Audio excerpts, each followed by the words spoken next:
Halo,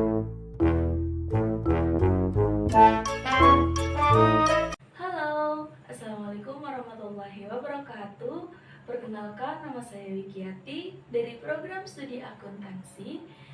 Di sini saya akan mempresentasikan tugas mata kuliah kewirausahaan, yaitu bisnis model kanvas. Bisnis model kanvas yang akan saya presentasikan hari ini adalah untuk bisnis pisang crispy. Simak selengkapnya ya.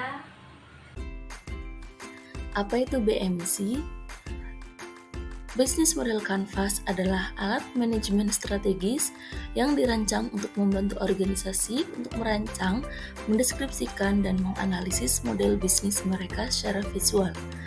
Diperkenalkan oleh Alexander Osterwalder dalam bukunya Business Model Generation. Kanvas ini menyajikan struktur yang sederhana dan intuitif, memungkinkan pengguna untuk melihat dan memahami elemen-elemen kunci dari sebuah model bisnis dalam satu halaman. Untuk apa model bisnis Canva itu? Yaitu untuk membantu pengusaha dan tim untuk merencanakan, menganalisis, dan mengadaptasi model bisnis secara lebih efektif. Untuk siapa sih? Model bisnis Canva tidak terbatas pada industri tertentu. Alat ini dapat digunakan oleh startup perusahaan kecil dan perusahaan besar di berbagai sektor, termasuk teknologi, kesehatan, retail, dan masih banyak lagi. Setiap organisasi dapat mengadaptasi kanvas ini sesuai dengan konteks dan kebutuhan spesifik mereka. Apa saja sih elemen-elemen dalam bisnis model Canva itu? Nah, berikut adalah bisnis model Canvas untuk usaha pisang crispy. Yang pertama adalah customer segment, yaitu menentukan siapa pelanggan utama dari produk atau layanan yang ditawarkan. Dalam pisang crispy ini, customer segmentnya adalah pelanggan muda dan dewasa yang mencari cemilan sehat. Yang kedua, pencinta makanan ringan dan cemilan manis.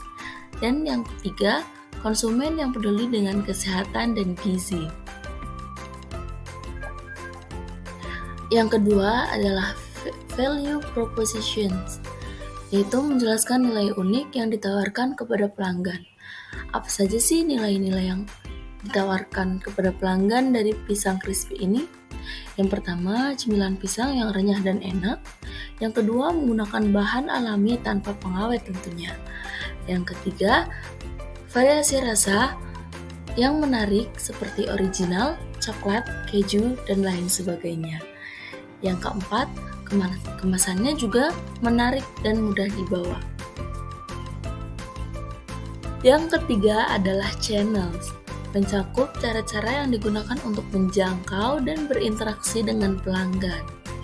Misalnya yang pertama, penjualan langsung melalui toko fisik. Yang kedua, platform e-commerce misalnya Shopee, Tokopedia, dan lain-lain. Yang ketiga, media sosial untuk promosi dan penjualan.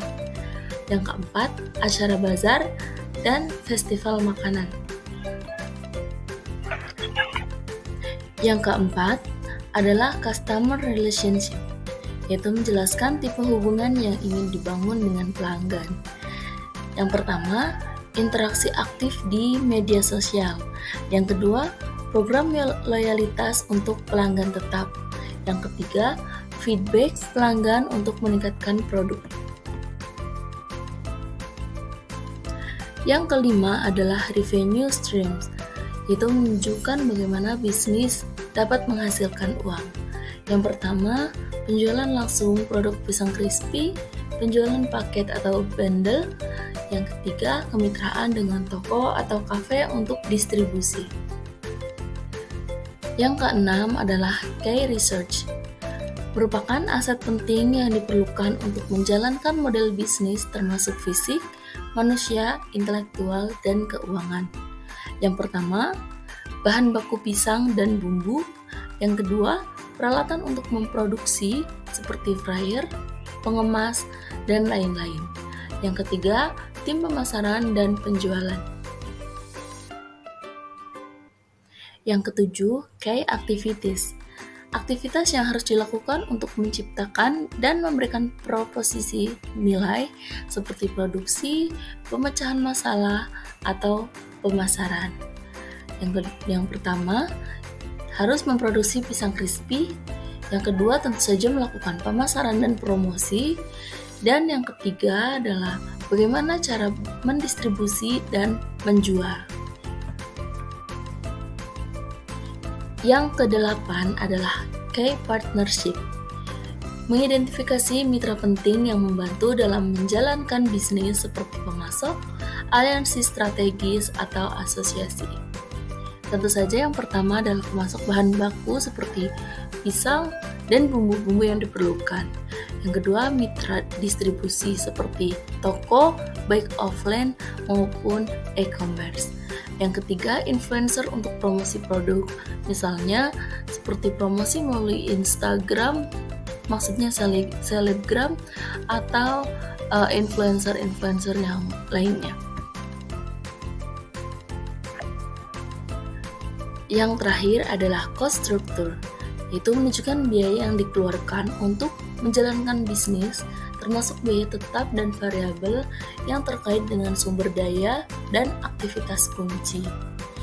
Nah, dalam pembuatan pisang crispy ini, biaya yang dikeluarkan yaitu yang pertama biaya bahan baku, yang kedua biaya produksi dan pengemasan, yang ketiga biaya pemasaran dan distribusi, dan yang keempat biaya operasional seperti sewa, gaji, dan lain-lain. Nah, itu dia ya teman-teman, model bisnis Canva dari usaha pisang crispy. Semoga bermanfaat ya. Terima kasih.